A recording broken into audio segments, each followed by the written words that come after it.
Hello, everybody. Hello. This is another Roma Press live stream. Welcome and thank you for being here with me on this Tuesday afternoon or morning or evening, wherever you are. Good to see some of our regulars, Jew, one of our patrons. Thank you, Jew. Steve, another patron. I see a lot of Bova fans. Milos already getting down into it. Um, First, let me say thank you for being here. Thank you for following our website and listening to our podcast. If you like what we do on Roma Press, if you like to listen to us on your commute to work, or if you like to watch these live streams or listen to these live streams when you work out, if you like to check the website for transfer news, for interviews, for whatever, please consider becoming a patron on patreon.com/Roma Press. If you like this channel, give a thumbs up on this video, subscribe, because it really helps us, and so we can expand our presence on this format as well. Hello from Indonesia. Hello, ciao from Toronto. It's beautiful, beautiful. We got a good group. Joey from Toronto. We got Jay Macklin. Buongiorno. Uh, Steve already getting on the nerves of some of the other patrons. Yes, if you would like to join our patron group chat, or get early access to the podcast episodes or extra post-match reactions from John Solano, the man I do the podcast with, then you can just go on patreon.com and support our show, and then you'll be included in a crazy group of devoted Roma fans and patrons. So let's see who else. Yep, I see that we already have a good group of people that know each other more or less. I'm just waiting for some more people to join us. But today I wanted to discuss what Thiago Pinto, the Roma general manager, said a few moments ago. If anybody just woke up or if anybody just got off work and didn't have a chance to listen or to read what Thiago Pinto had to say today in his press conference, then I'll be here to sort of give you a brief summary and also discuss these talking points that he mentioned. You can find, as I said in the comments to this live stream, you can find our transcribed press conference on our website. So it's the first article that you'll find on the website's homepage, and you'll find all the details. Let's see. Mazin, yo, Andy. Hello, Mazin, another patron. Great to have your support, guys. I really need it because it's not easy to embrace, having your face out there on the internet without somebody's support. So let's see. Milos, hope everyone is having a great day. Yes, and to you too, Milos. Um, I wanted to also discuss with you and see what your thoughts are. Basically, now that it's been a few days that the transfer window has come to an end, I also wanted to see what the general consensus is, and if we are particularly worried about certain situations in certain positions, if we are satisfied with some of the signings. And so I'll test the waters. I'll try to I'll try to come up with the guts to see what you guys have to say. Love from India, beautiful. Thank you, Siddharth. You're doing a great job. Well, thank you. That means a lot, and I'm really glad that whenever I see that we have this broad range. And to see, fans from all over the world is unbelievable. It's a big part of why we keep doing this and why we keep recording this. So as if you haven't listened to the latest episode of the podcast, John himself has said he's only waiting for a camera that he ordered, and then we're off to also release video versions of the podcast. So you'll be able to listen to the podcast on all platforms as you regularly do, but you will also be able to see us on YouTube. Our faces will be displayed on your screens. So that's I hope everybody's going to be happy with that. Please, if you just joined us, give a like to this live stream so that I don't know, the algorithm catches us or something. And if you haven't already, please subscribe to the channel. So I think we're 5 minutes in. We have around 30 people in. I didn't expect too many people today. Obviously, this is it's the international break is on, so we all know also what Roma have done in recent memory. And in these last few weeks, it hasn't been spectacular, to say the least. And so I can understand if if the excitement is not as emphatic as it was just a couple of weeks ago when we signed Romelu Lukaku. Yes, thank you, Matt, for picking up my V-neck. I'm sorry, I didn't have anything else today. Everything is in the washing, so this is you'll have to bear with this look. So what I wanted to talk to you today, and obviously, exactly, I can see that, compared to a couple of weeks ago, we had 80 people watching in. Today we have around 40 now. Okay, that's good. So hello, greetings from Germany. Hi, Johnny. We have also Sipta. Happy to finally see your face, Andy. Thank you so much.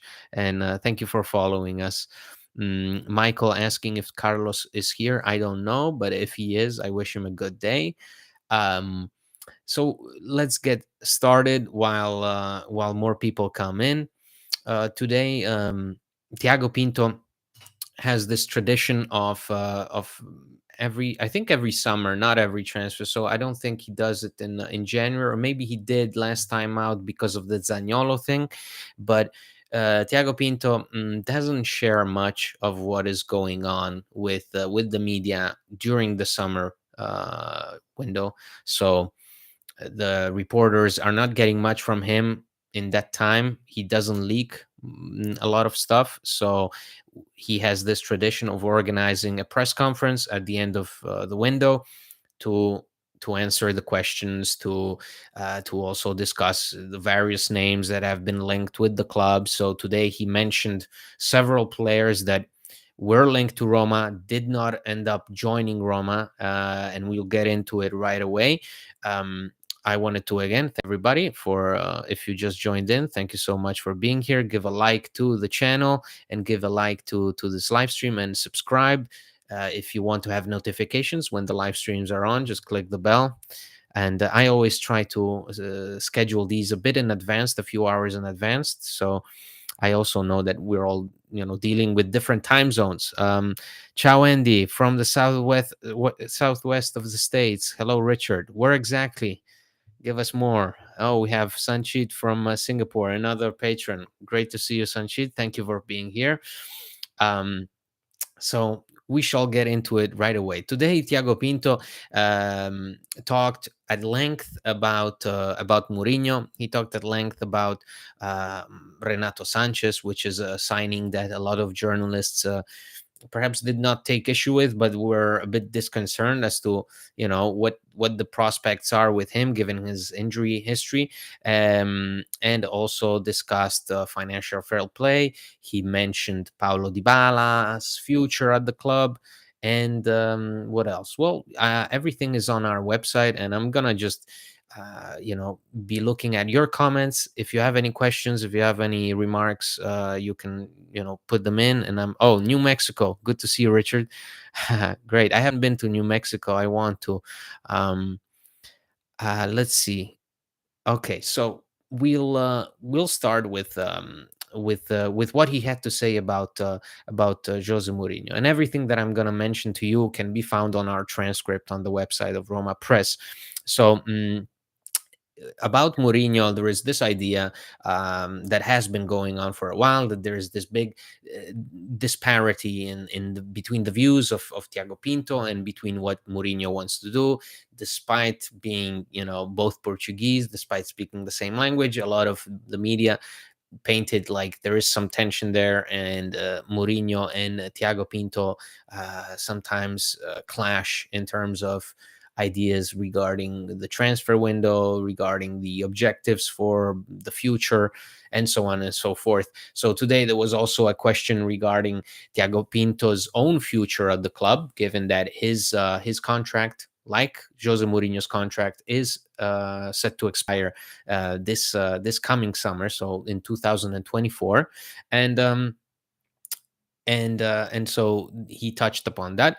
He touched upon also the idea of potentially renewing Jose Mourinho's contract. Right, there has been a lot of talk. I know that we've all been a bit frustrated with how Roma have been performing, but there's the media have also sort of attacked this idea of Mourinho potentially having lost his way in the club and in the dressing room and so on. So Thiago Pinto also touched up on that, and he was specifically asked whether there have been discussions with regards to Mourinho's future, and the idea of him extending his stay in Roma.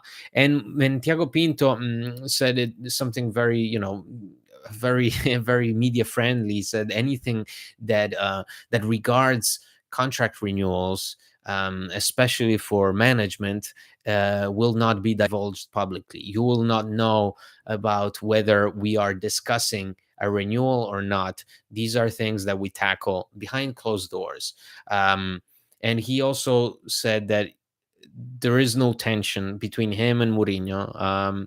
If there are differences and different viewpoints from the two of them, they have a very direct relationship, and I think we also got that from Mourinho himself. Mourinho himself said it many times that with Thiago Pinto, it's not a friendly relationship.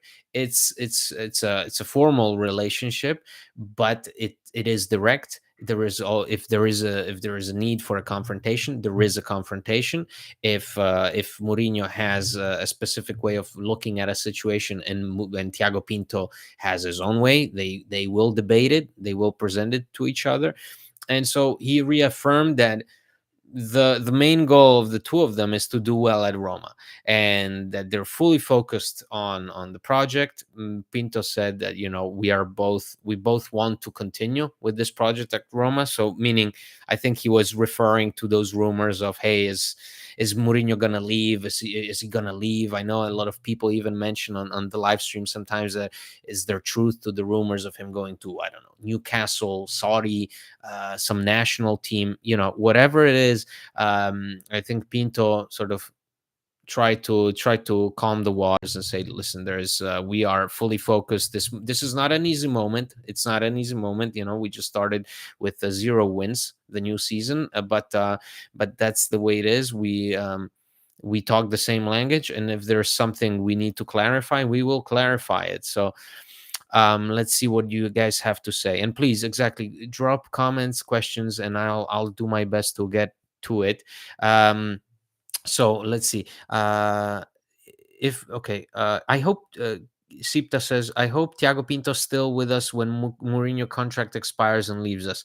Okay, that's okay. So that's why that's one of the that's a voice, pro Pinto voice. Okay. Roman says, "Good morning, Andy, and the 50 usual regulars in the chat." Yes, good morning, Roman. Thank you very much. And thank you to everybody who's in here. I see that we have 52 people watching. So thank you so much. Please give a like to the live stream so that I don't know what we do, what it gets us, but I know that it's a thing. Joey says, hello, Andy. I'm glad Pinto mentioned that Leonardo is still an objective for us. Okay, so exactly. Maybe we can already transition that. So I think with Mourinho, it's pretty clear. There are no discussions at this point with regards to his renewal. I think it all depends on how this season goes. I think Pinto was also pretty emphatic on his stance of this team must get Champions League football, which what I've been saying in the podcast is there is no prediction from my part whether we make top four. We have to make top four. It's the only step left in this process that we started with Mourinho, and so I think Thiago Pinto's future as well depends on whether we make Champions League football. Both Pinto and Mourinho have contracts expiring in the summer. I think both of them depend on our Champions League qualification. So let's get also to the next part of. I think this is what a lot of people wanted to see.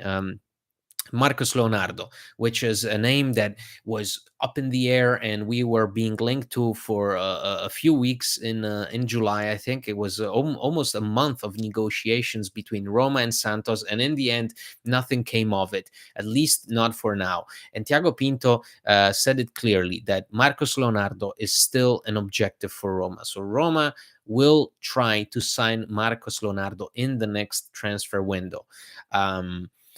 What he said about Marcos Leonardo is that this is a player. This was never going to be a panic buy. He made it pretty evident that the Roma have been tracking him for around 15 to 16 months.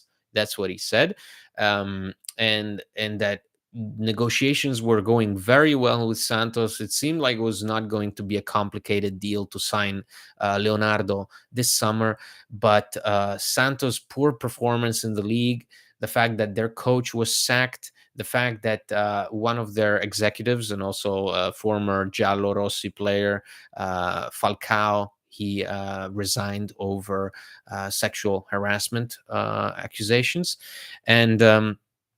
and so that got in the way of Marcos Leonardo coming to Roma. Marcos Leonardo is still pushing to come to Roma, and I think Roma are doing everything they can, along with the players' entourage, to bring him to Rome in January. I don't know under which conditions. I think it's going to be more favorable terms. But Pinto seemed pretty convinced of Leonardo's quality. It seemed like he was almost talking about a player who's ready to have an impact in Serie A. You know, he said he's young, he's very strong, he's the kind of player that we like to pursue. What makes a player not eligible for the UEFA list, Joey? Joey, what I'm about to say to you is based on what some of reporters working around Roma got from the club. So basically, I don't think any of them got like a have. I don't think there is a specific clarification anywhere on the internet or somewhere where you can pinpoint exactly what the eligibility factors are for Roma, because I think they change from team to team based on that UEFA settlement agreement. So what Roma signed for the financial fair play, that is those Roma must adhere to those eligibility criteria. And what I got from what our good friend Filippo Biafora of Il Tempo said is that Roma have informed them that the way it works is you can only register for a UEFA competition like the Europa League this year, players that are you can only so you have a specific number of players that you can register for a competition like the Europa League. So I don't know how many spots there are, but there is a limited number of players that can play in that competition. If you exceed that number of players, and also if the costs of your roster exceed the parameters that are within the financial fair play and that UEFA settlement agreement, then you must exclude, and you can only exclude your latest signings. So with Roma needed to exclude two players, and a lot of people took issue with that because they said, "Well, can't you exclude Tammy Abraham and Marash Kumbulla?" No, because they are already members, they have already registered, they are part of Roma. Also, they are injured. Roma could only choose between the players that they signed in this window, and ultimately they decided to exclude Rasmus Christensen because they have two additional right backs in Zeki Selik and Rick Karsdorp, and Sardar Azmoun, who will be replaced by Andrea Belotti and Romelu Lukaku. So Rasmus Christensen and Sardar Azmoun will not be eligible to play in the Europa League campaign. That's what happened with Ola Solbakken. Solbakken came in January, and Roma could not integrate him into the team that then fought for the Europa League trophy. Before we move on for other talking points, let's see. Dennis, Andy, what is your favorite part of working with John? And please explain why is it how he always rolls his R's when he says Roma. Dennis. I think with John, we have a very good relationship, just because it's a very easy relationship. I think we just started off on the right foot, and we I think we started exchanging tweets and messages 5 years ago, over 5 years ago. And then one day he felt like the podcast that he was doing on his own wasn't going anywhere, so he asked me to be part of it, and we have had a very good time ever since. It's very easygoing. We discuss everything. With If we see things differently, again, like Thiago Pinto and Mourinho, although on more friendly terms. And I mean, I think John, I think I was the first person that John told that his wife was expecting another child. So I'm almost like you could say a member of the family. And why he rolls his R, I think it's something with the Veneto region, and also the fact that he lives in Ohio. So make of it what you want. Hey Andy, why don't we just do like Milan, no euro for a year, and then rebuild? The financial fair play is not letting us doing anything to grow. Camille, thank you for joining us. Thank you for listening in. I think for Roma, the difference is there is too much risk involved in missing any kind of European competition, in terms of just losing money and also not being able to do anything. Milan did not completely rebuild. Milan still had a solid base. It's For Roma, there is a clear project that has been started when the Friedkins acquired the club. There is a project that has started when Mourinho joined the club, and so the next step is Champions League football, not only for the prestige, for the visibility, but mostly for the money. If you reach Champions League football, there is a big probability that some of the restrictions will be lifted, and it will also be, and if not, it will also be easier to cope with those restrictions, which unfortunately Roma right now cannot do. It's not sustainable. So that's what Thiago Pinto was also saying during today's press conference. He paid a lot of attention to financial fair play. He in his own funny way of speaking Italian, he was trying to basically say that we have a twisted view of how financial fair play looks like from the outside. We think that all the money that we generate, for example, he mentioned Roma in this summer uh, were able to earn around 15 million just from the resale value of certain players, like Riccardo Calafiori, who joined Bologna for close to 2 million. Roma had various sell-on clauses included in some of the deals that went through this summer. And like, for example, Cengiz Under's move from Marseille to Fenerbahce, Roma also earned a percentage of that. The problem is, Thiago Pinto explains, is that doesn't go into their transfer balance. They cannot spend that money. And the same goes for the money that you earned by selling Christian Volpato, Missori, Tahirovic. You generate around 18 to 20 million with that money alone, and that's still, it doesn't go towards your incoming transfers. That's the problem. Without Champions League football, that is the problem. You have your hands tied. You can't really do much about it, and you're constantly dealing with all these parameters that you have to respect, because otherwise you face fines, and potentially you might even face a transfer ban. So let's see what else. 3 years in, can we call Mourinho's tenure a success? He's a worse league record than Rudi Garcia, Paulo Fonseca, Di Francesco Ranieri, Andreazzoli, only better than Gigi Del Neri. Well, I mean, if you look at that, I don't. I'm somebody who doesn't look at that, because, as you say, you mentioned this. Rudi Garcia, Paulo Fonseca, Di Francesco Ranieri, and Andreazzoli. What do they have to show for their time at Roma? As much as I love Ranieri's run, for example, we came close, but we still didn't win. Same goes for Rudy Garcia. We came close, but we didn't win. Also, Mourinho operates in a different dimension. Not to say anything. I mean, Gigi Del Neri. That's come on. What are we talking about? I think each era, each manager, especially at Roma, faces a different context in terms of the personnel at his disposal and the club's financial situation. So let's see. Oh, nice! Congrats to John. He's going to have enough to have. Yeah, I mean, John is just is going bonkers over there. Are you saying John's podcast was like the Palota project before Andy? No, no. I don't want it. John launched this website a long time ago, a long time before I joined, I mean, he put money, effort, I mean, hours of sleepless nights, and the podcast was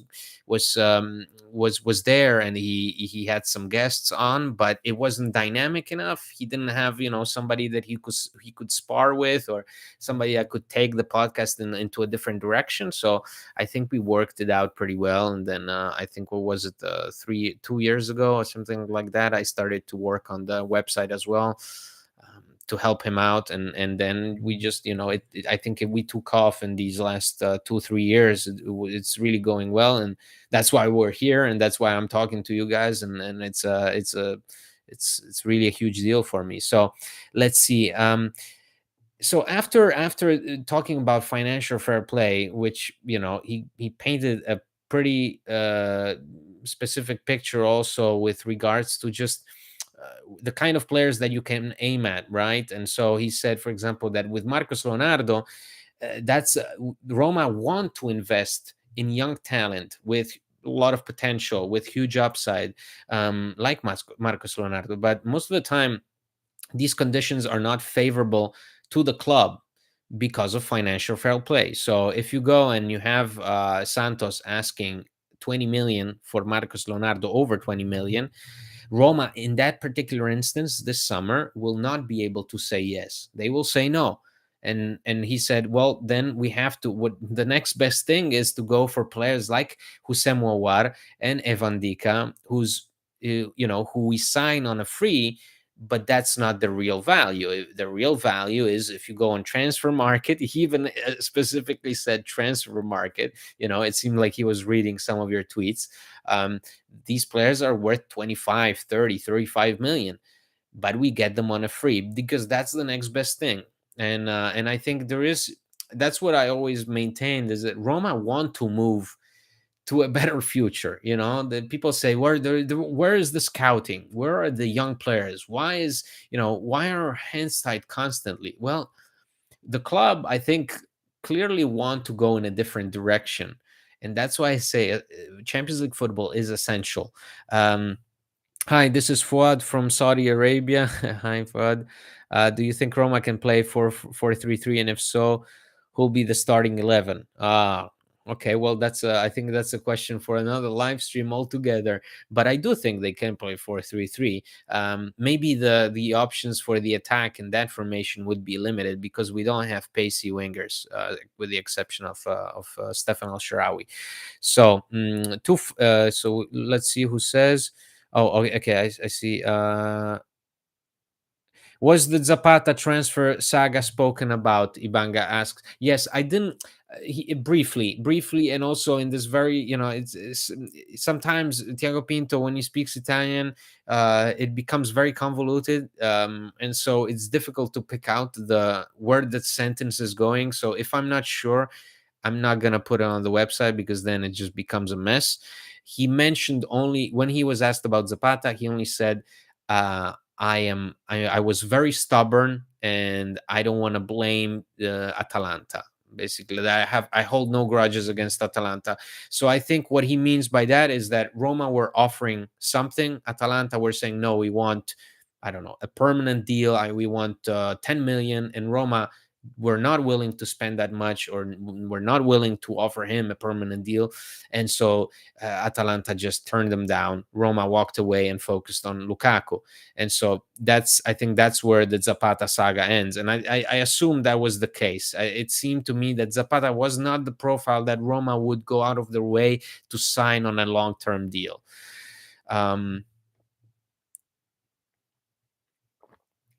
Rover asks, why do the media like to create fake news about the dressing room outburst after the Milan game?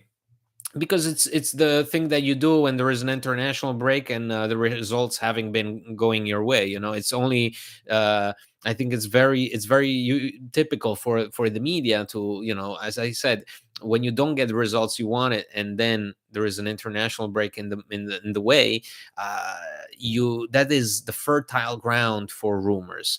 And I can even imagine that there was maybe, an exchange in the dressing room as to Roma's attitude against Milan and their performance, but I in no way believe that it was a head-to-head collision between players and Mourinho. This Roma team would not dare to go up against Mourinho, especially with given the relationship that he has developed with these guys. So Drew says, "You and John have good chemistry. That's why it's so fun." Yeah, thank you so much, Drew. It's that's I think that's why we get along, and we've been doing it for 5 years, and been working on the website for two, and so I think because there is no stress involved in both cases. Um, was Kasper Schmeichel's offer rejected? This was not mentioned in Thiago Pinto's press conference. What Thiago Pinto said, he was asked about Rui Patricio in particular, and he sort of reiterated what I think Mourinho would say time and time again. He said, I have 100% confidence in Rui Patricio. I trust him.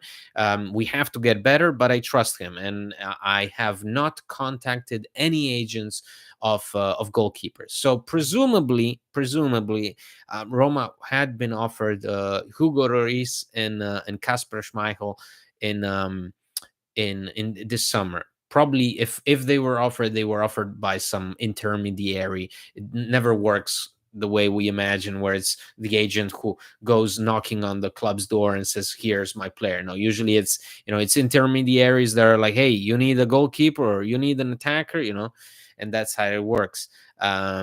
So maybe there was something, but Kasper Schmeichel already signed with Anderlecht, and also I think his exit from Nice was made official after the transfer window closed in Italy. So sad to see Kamada went to our older brother. Yeah, well, I'm interested to see how Kamada will do for Lazio. He's a good player, but I'm interested to see how it's going to go forward. Yeah, don't bring up Ilario. Don't mention. Yeah, I will not mention the local Roma radio man that we all know and love. Patricio is done. Okay. Marcos Leonardo still negotiating or done deal, says Elbam. No, Marcos Leonardo, I assume from what Thiago Pinto is saying, the negotiations are still going on, but he's a concrete target for January. So you can expect Roma to most likely sign Leonardo in January on more favorable terms. Then what else? Well, Thiago Pinto also paid a lot of attention to Renato Sanches. Questions were raised as to you know, how does Renato Sanches and in his famous or infamous injury track record fit Roma's needs and their ambitions for the season? We know that Roma constantly deal with injuries, and that's the case now, and that's the case for Renato Sanches now. So Thiago Pinto answered that question with extreme honesty. I was actually surprised by the way he answered that question. Thiago Pinto basically said, if it works out, if Renato Sanches works out for us, then I want to be praised. If the deal goes badly, if he gets injured a lot and he goes back to PSG, then feel free to throw stones at me, to blame me, because I will be blamed. He made it clear, and that's what I was surprised, because he made it clear that Renato Sanches was his choice. Renato Sanches, the signing of Renato Sanches was all Thiago Pinto. I assume that Jose Mourinho was worried about Renato Sanchez's condition. There were probably other players that he preferred. We remember Marcel Sabitzer. That was a name that Roma were linked to, but in the end, he ended up at Borussia Dortmund for 20 million euros, which was never going to be the case for Roma, especially for a backup midfielder. And so Thiago Pinto signed Renato Sanches. He said, Renato Sanches is a player I adore. He's a player that I'm willing to be blamed for. I'm willing to be criticized for, but I trust in the coaching staff, in Mourinho, in the medical team to actually help him become more consistent in his performances. So I think the attitude is going to be uh, the same one that Roma have toward Paulo Dybala, is that we are dealing with a fragile player. We know the player we are dealing with. We know that he's quality. We are going to try and be extra careful with him. Bian says, "Hello, Andy. Hello, Bian. Thank you for joining me, guys. If you like what you're seeing, if you like our channel, if you like our website, please." Like this live stream, and if you haven't yet, give us your thumbs up and subscribe to the channel. We really appreciate it. Let's see what else the chat says. Zalewski and Bove should be regular starters. Okay, well, that's okay. That's one view. I know people feel differently also about Zalewski. We got Mads watching. That's cool. Another patron whom we love. Joey says, "Am I the only one who feels it's Roma versus everyone else? No matter if it's Serie A or Europa, I always feel like we're disliked by the officials." Yeah, Thiago Pinto. If you haven't watched the press conference, or we're eagerly waiting to find out what I have to say about this. This summary is, I think Thiago Pinto mentioned the referee thing, which is again kind of what Mourinho was asking for, right? And what we were eager to find out, whether the management will respond to Mourinho's request to be more vocal about certain things. Thiago Pinto said, "I'm tired of officials not listening to us," and he said, "I know we have to listen to them. Roma need to listen to them, but that goes the other way too." And I think it's very evident, both in Europe and in Italy, that there is something there, right? There is a tension. So I also mentioned it on our website. There is an article from today that yesterday there was a meeting between Serie A coaches. So every manager in Serie A attended this meeting, with the exception of Jose Mourinho. The meeting took place at AIA's headquarters. AIA is the refereeing association in Italy. So for all referees, it's run by the head of AIA, who is a former referee and very notorious figure in Roma's recent history, Gianluca Rocchi. And this meeting served basically to clarify the rules of VAR. Also, I think they reviewed some of the footage from the first three games, and how the exchanges between the VAR room and the referee on the pitch work.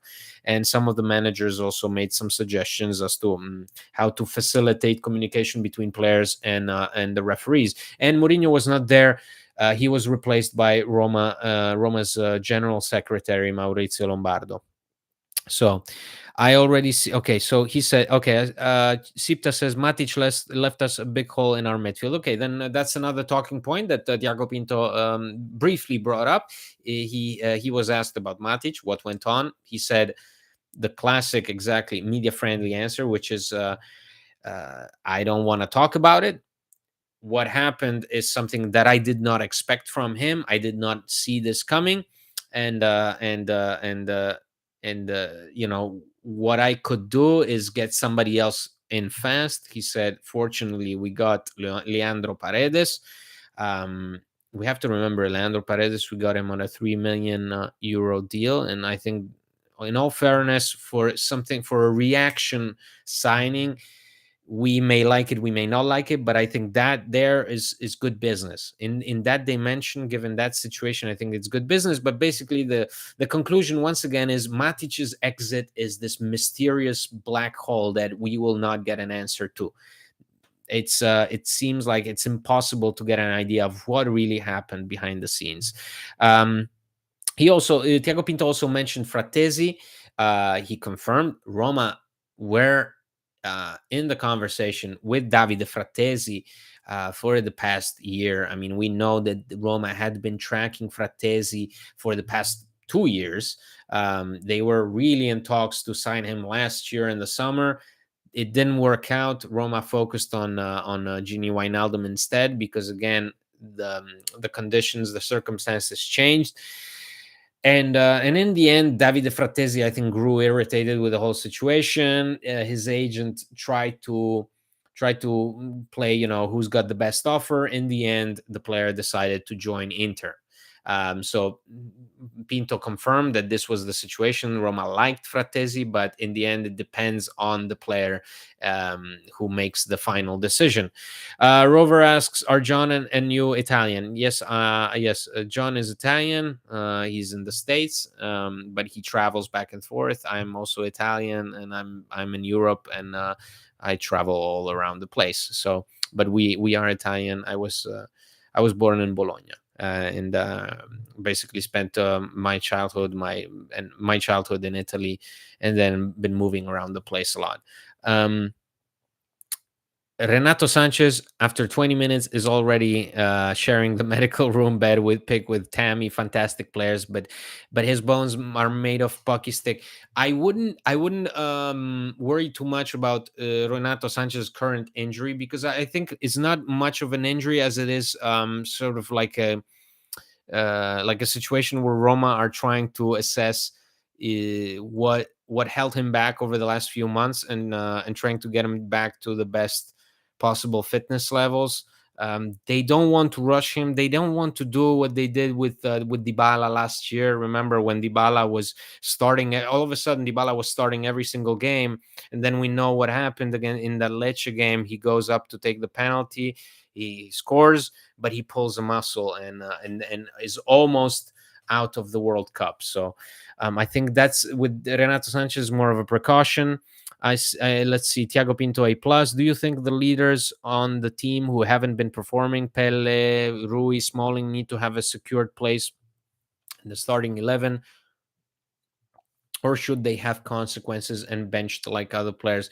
Well, I think I mean, obviously the general consensus is if a player doesn't perform, you have to bench him. With Roma, it's always difficult because sometimes the options are limited because of injuries, and sometimes we also know that Pellegrini, for example, is very important for a lot of players. So what kind of message that does send to others, I don't know. I think Rui Patricio is definitely not a player that Roma would miss in terms of personality. So if there is a player of these that I would change, it would be Rui Patricio in the starting lineup if he keeps delivering the same performances over and over again. But for example, somebody like Smalling, it's trickier. I feel that if Evan Dika will be integrated after the international break and will be part of the starting lineup, it's going to be and he's going to replace Diego Llorente instead. So, but obviously the accountability has to be there if the performance is not there. Alex, hi from South Africa. Yes, hello. Great. Wow, this is amazing. Michael says, Ciao, Andy. Hi, guys. Mirs, hi, I'm Mirzal from Indonesia. Wow, that's crazy. Thank you for being here. If you haven't yet, give a like to the live stream so more people are aware of it, and you can subscribe to our channel so you know in advance when I'm doing these. It's great to have you guys. Um, Steve from Mad's basement. Wow, that's pretty low, Steve. What happened to the missus? What did she do this time around? Andy goes global. Yes, that's the that's the beauty of Roma Press. Matt says Ndika has to start after the break per sources. The famous sources from Denmark. What's that based on? Just people guessing, assuming because something has to change, or I think there are initial reports that there is an intention to change things. There has been, I think, what we mentioned on the website as well are two articles that also alluded to the fact that Mourinho will try to make a change in the starting 11. Whether that change is Ndika or whether that change is somebody in the midfield, who knows? But I think the goal of Mourinho and his staff is to figure out something like a simple change within the starting lineup to trigger a better series of results, because after this international break you really have to tackle the upcoming schedule head on and you cannot look back. Let's see. I see already some of the more personal questions, which I'm glad to answer. But I wanted to also continue with the Thiago Pinto thing. Um, Chipta says Karsdorp better right back on crossing and attacking support than Christian and Selic. I think yes. I think, I mean, he has the stats to show for it. But in the end, we don't have consistent numbers on either flank. So, Basim asks, "Hi Andy, what do you do? Work, study? Why are you a Roma fan? If you were born in Bologna?" That's a good question. I've been here and there in Italy. I think when I was a little kid, like John mentioned on the last podcast, I always he grew up in an environment of Juve fans, and I think I similarly grew up in an environment of Juve and Inter fans. Um, and I was in Rome for a while, but for the most part, I always lived and went to school with kids that supported, Inter, Milan, Juve, and for me, Roma was something much deeper than that, much deeper than chasing glory. And in fact, some of the most memorable games that I watched as a kid were Roma getting humiliated. It wasn't even Roma giving me the pleasure of, but it just was. It was just seeing those colors and also seeing some of the players on those teams, and obviously Francesco Totti will always do that to you. So. Right now I'm in the middle of things, so it's work study. I finished my master's degree a while back, a year ago, and now I'm sort of figuring things out. um let's see, that penalty against Milan is still wrong to, yeah.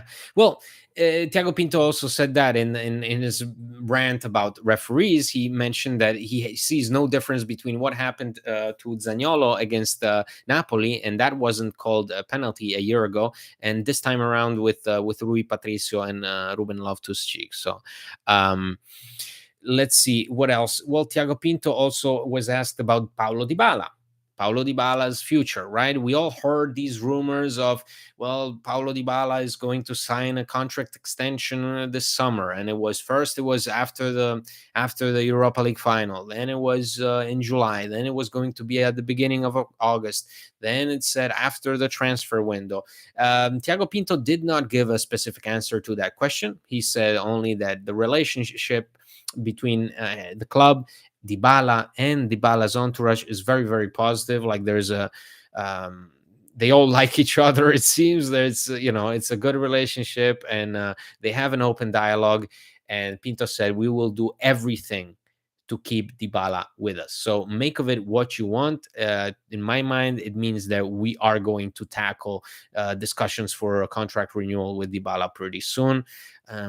I know that a lot of people were worried. Oh, Matic leaving, his best friend leaving, does that put his future in jeopardy? No, I don't think so. I think it also depends on Dybala's form this year, whether he's able to stay healthy, whether Roma are able to compete for the objectives that Dybala wants to compete for. So let's see. What else is there? Will Asmoon and Dika make their debut against Empoli?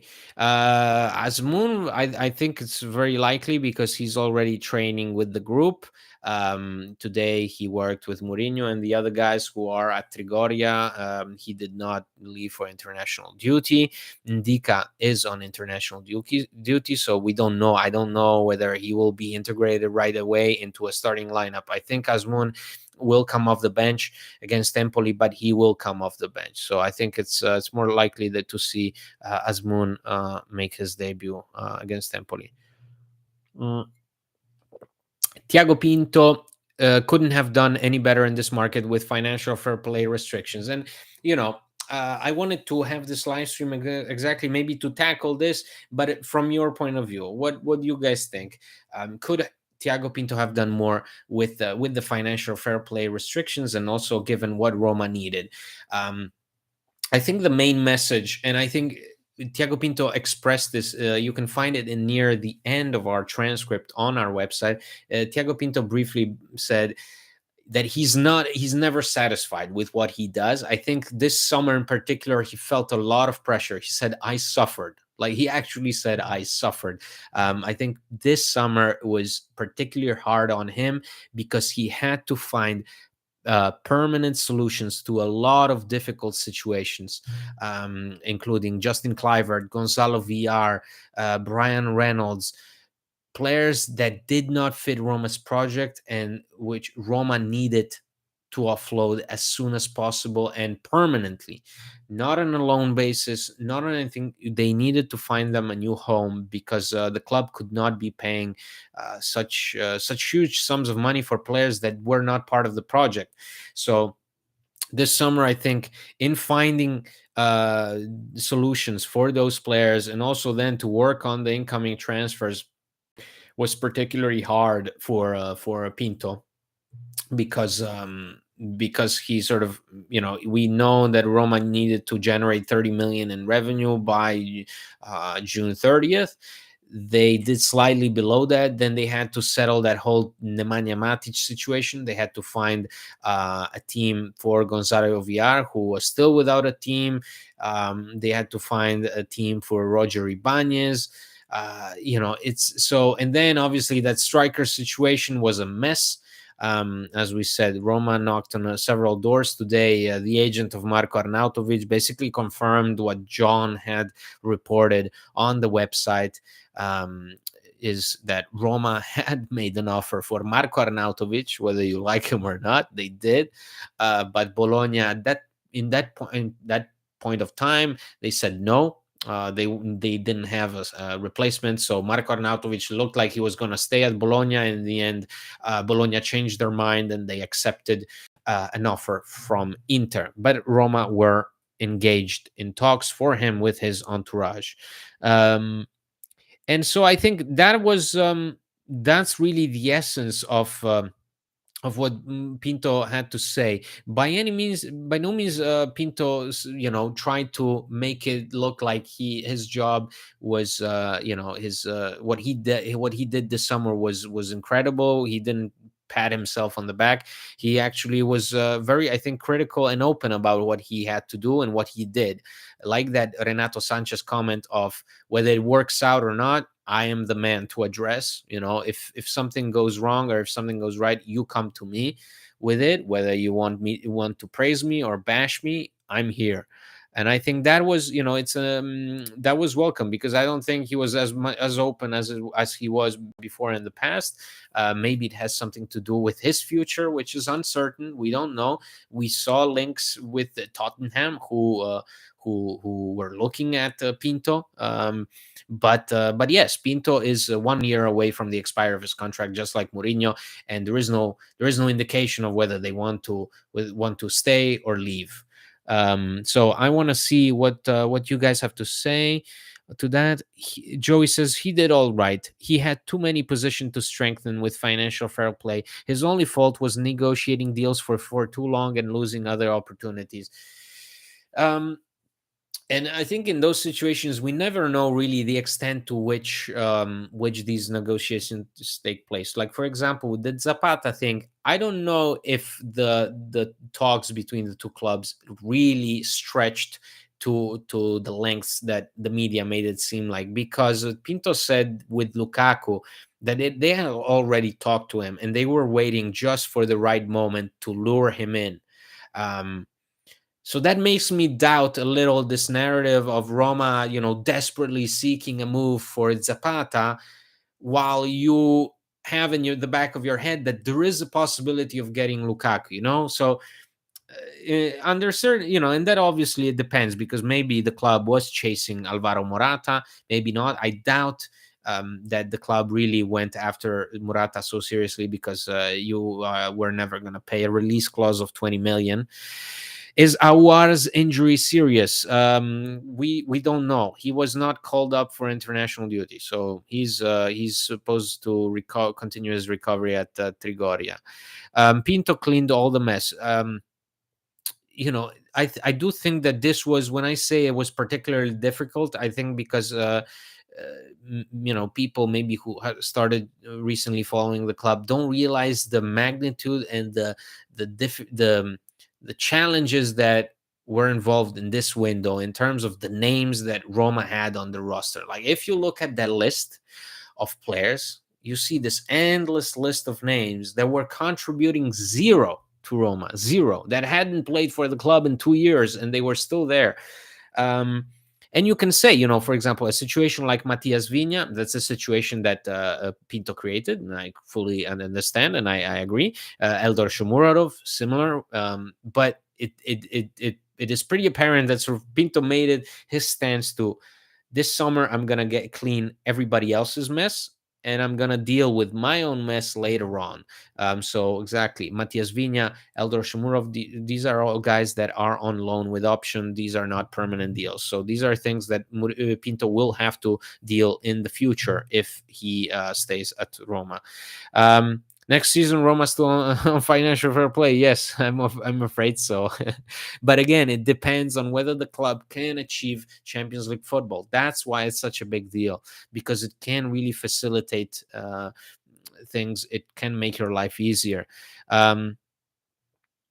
Let's see. Oh, Giant Jules was helping my blind friend get across the street the other day, and I shouted, "Roma fullback." He nodded and and changed course since he understood he wasn't accurately crossing. That's that's very good. We have some comedians in the chat, so thank you guys. That's very funny. I do think there are certain positions that were not addressed, and you can clearly see, for example, that Rui Patricio thing. The club, I never believed that the club thought for a second to get rid of Patricio.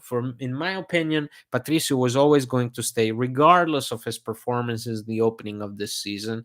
The club never made it a priority to get another goalkeeper. With Patricio, it was always the idea of, he is a player that Mourinho likes and relies on, and his contract is also expiring next year, so we will see to the expiry of his contract. Finito. That's it. We focus on somebody else. At the same time, I do think that, for example, the wingers, there is a, I if there is a problem of depth, I do think that we lack that pace and flexibility in the attack. I don't think, for example, that Ola Solbakken was going to resolve our problems. I don't think we will miss him, because he's a player that we really did not see much of, and it's very difficult to even tell what his qualities were. So, but my point remains that, if there is something that immediately jumps at me when I look at Roma, is that there's not much speed, intensity on the wings where it should be. It should be there, but it's not there. And so, one of the positions I think we mistakenly took for granted is that wing back, meaning we have a lot of names there. We have Zaleski, Spinazzola, Karsdorp, Selig, Christensen, but how much actual quality is there, right? 5 players, how much quality is there? So Victor says, hi Andy. Hi Victor, good to have you here. It's just too bad the salaries of Abraham and Kumbula still accounts for Roma financial fair play costs, despite being away on long-term injury. Feel that it is a flaw in the current system with UEFA. To me, that this whole, even the fact that you have to exclude two players that you recently signed for a European competition, and you can't exclude the ones that were injured, is completely baffling to me. Like, I don't understand where the thinking is, unless the thinking is, let's give them a hard time. Really, I want to have like a concrete answer to this, a concrete response to this situation. Because if you think, oh well, we signed Sardar Azmoun, so we will not have to risk Romelu Lukaku and Andrea Belotti on rainy nights in Bulgaria, but then Sardar Azmoun is excluded from Roma's UEFA list because the club have only a limited number of roster spots that they can register. It defeats the purpose of a signing, right? So it makes no sense in my mind. Samuel says, Jose is helping Roma stay competitive with so many restrictions on purchases. So Jose is doing a miracle. I think, as Pinto said in his press conference, it's a team effort. It's a team effort because you have owners that are willing to be patient and invest, and also work with what they have. Because listen, the Friedkins, these are not people that have money issues, okay? These are not people short in money. These are Americans that want to put on a show. I know you may like them, you may not like them. One of our patrons, Mads, is obviously very critical of them. I know, but um, but these are people that definitely, if they had the chance, they would have splashed money the way they did in the first window when they came and then they put 100 million almost on the table. Um, but here it's a different situation. They're required to act differently. Same with Pinto. This is a man, this is a guy that never worked in the position that he's working now, so you can argue he's out of his depth. He should be, but I think he was brought in to deal with the situation that Roma are dealing with. This is not a situation where you can say, because it, like I saw some people say, well, you can bring Luis Campos. He has great relationship with Mourinho. The situation Roma are in is not a situation that will appeal to any sporting figure. I mean, not many people will say yes to a club that has to adhere to the parameters that Roma have to adhere to. So, um, it's funny when I remember how happy we were signing Solbakken before Napoli. Yeah, Solbakken had a hard time in this club, and it's unfair kind of to see him just go the way he did to Olympiacos. But hopefully, he has a good time there. He shows that he's a good player outside of Norway as well. Um, Andy says, Omar, who are your personal favorite players on the current roster? Anyone you think could have a breakout season? Um, I really like what I saw from Eduardo Bova near the end of last season. I was hoping for this season to see him grow into an even more significant player for Mourinho. So far, we saw him only in a limited capacity. But I really do hope that this is the year where he takes us by the hand. So he's definitely a player I like. Obviously, I like Chris Smalling, but I also like Hussein Mouawar. I think this is a guy who has tremendous quality and can do really well for us, and who was brought in with the mission of redeem yourself and show us how it's done, because this was a player that up until 2 years ago was one of the biggest talents in Europe, and he's just 24 years of age. So um, Monchi had to comply with financial fair play. The damage to Roma is too big. Um, Monchi had to comply. It was obviously different requirements. Monchi also, I don't think he had an understanding really of the situation. Different circumstances. As we remember, Jim Pallotta often said that he gave carte blanche to Monchi, and Monchi did basically have carte blanche at Roma. It was also a different philosophy. There was a lot of big player sales, like we remember, first summer of Monchi, we sell Mohamed Salah and Rudiger, and then the year later we sell Alisson, and that was the way things worked. Now Roma operate in a different fashion. Pinto has his own distinct way of doing things, and I think this press conference really outlined his way of carrying himself. This is by no means a perfect general manager, but I do think that a lot of the duties that he is assigned, we don't know much about.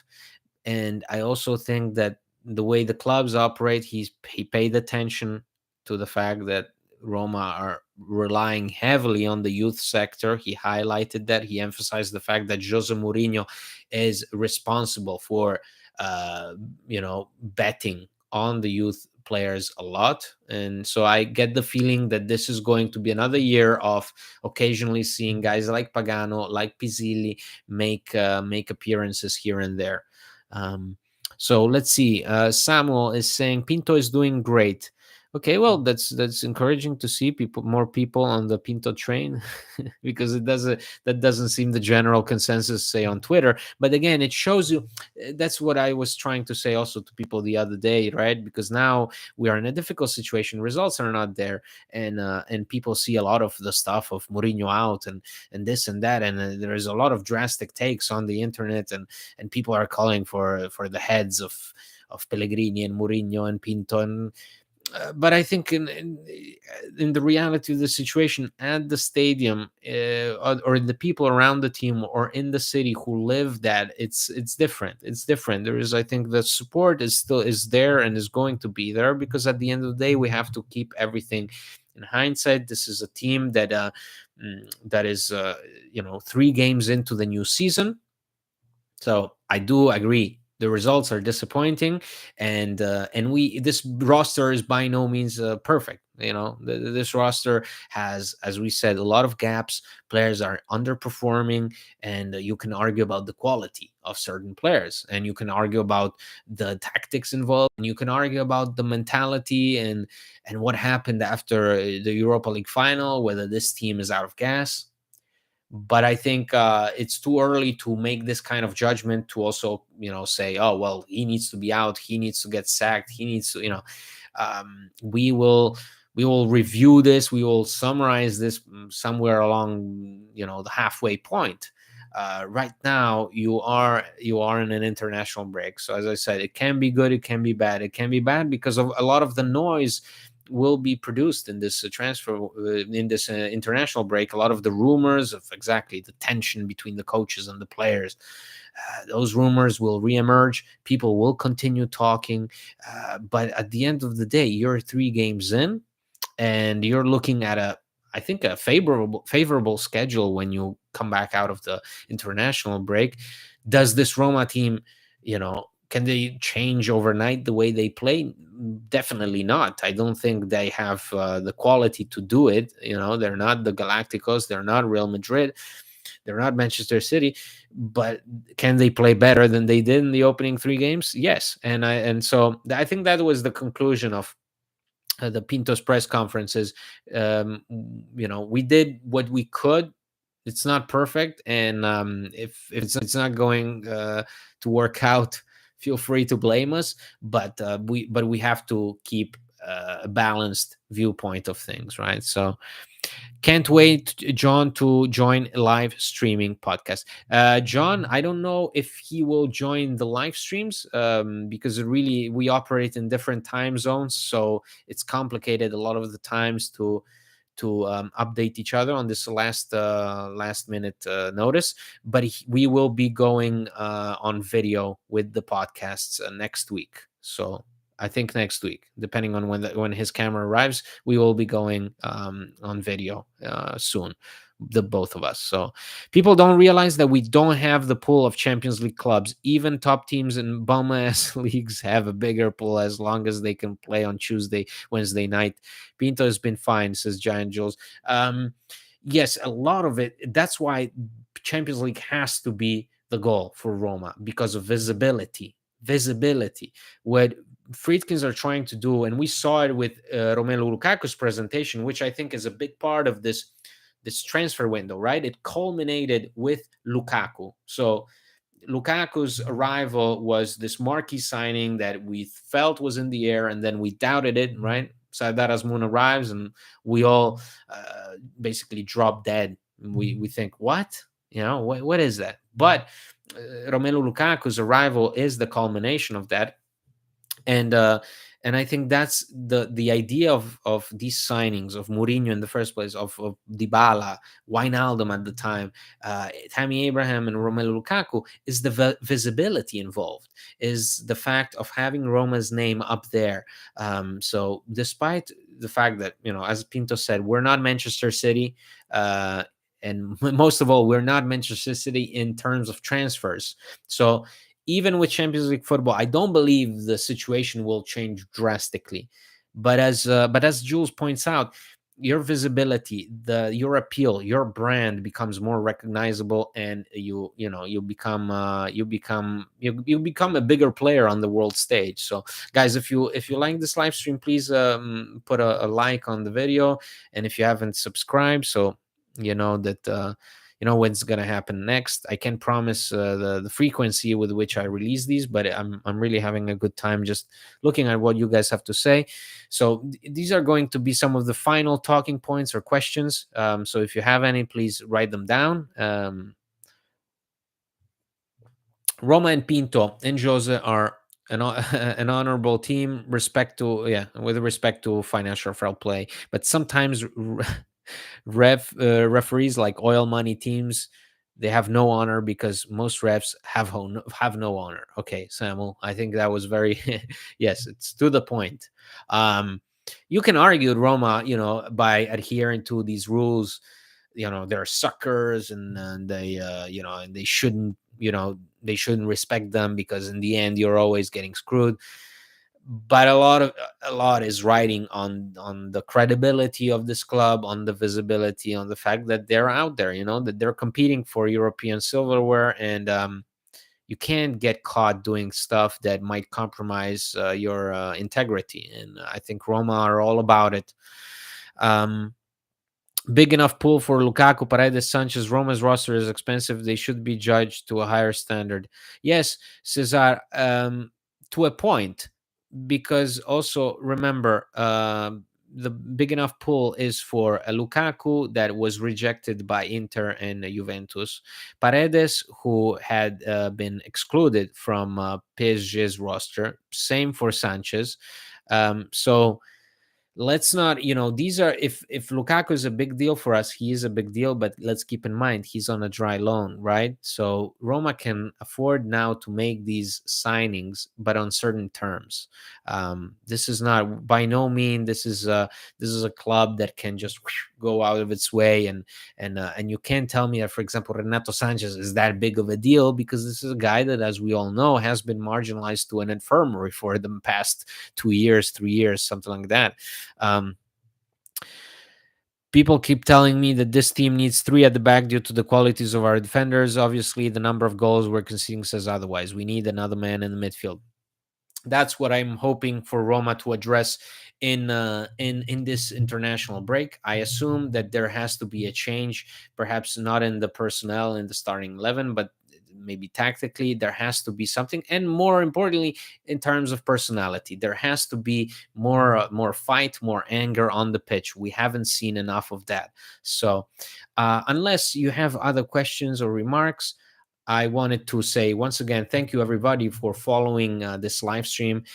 If you like the podcast, if you like our website, if you like this YouTube channel, please consider becoming a patron. You can get extra access to episodes and extra episodes as well. You can be included in our patron group chat and a lot of other good things.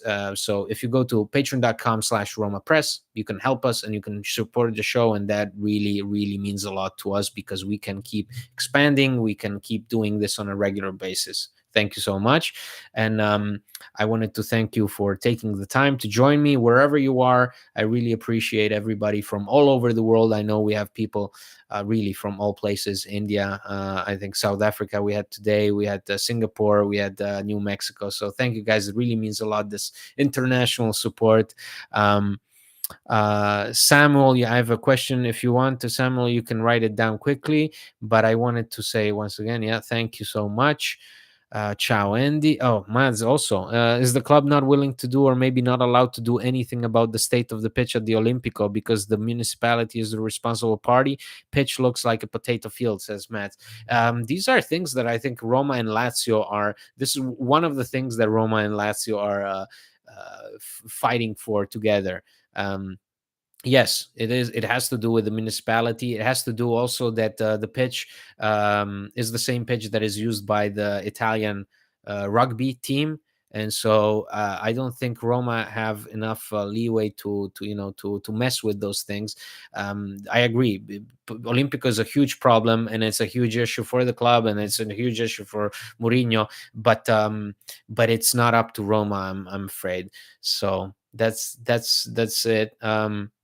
I wanted to say once again, this is going to be it for me. Thank you for joining me on this Tuesday afternoon or morning or evening, wherever you are.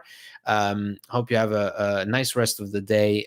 Please keep following our website and listening to the podcast. There is a new episode out, and as I mentioned before, we will be going on video soon. Um, and thank you so much, Michael. Thanks, Andy. Thank you, guys. It really means a lot. I appreciate the words of support.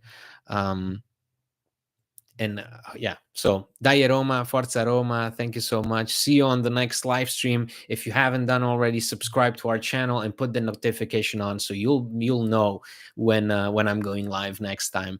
Thank you so much, and see you. Ciao.